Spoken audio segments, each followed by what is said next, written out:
दरम्यान खासदार संजय राऊतांनी महाविकास आघाडीच्या विधान परिषदेच्या उमेदवारी अर्जाबाबत काय म्हटलंय बघूया।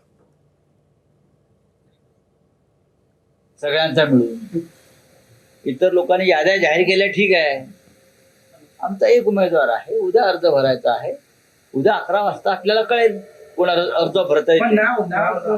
तिथे गेल्यावरच तुम्हाला कळेल पायरीवर विधान भवनाच्या। मी पहिला माणूस आहे सांगणार आहे की त्याने विधिमंडळात पुन्हा जायला पाहिजे। त्यानंतर काँग्रेसचे प्रांताध्यक्ष हर्षवर्धन पाटील असतील, सुप्रिया सुळे असतील, या सगळ्या प्रमुख नेत्यांनी त्यांना ही विनंती केलेली आहे।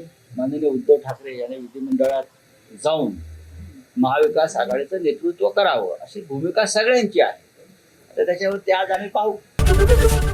एबीपी माझा, उघडा डोळे बघा नीट।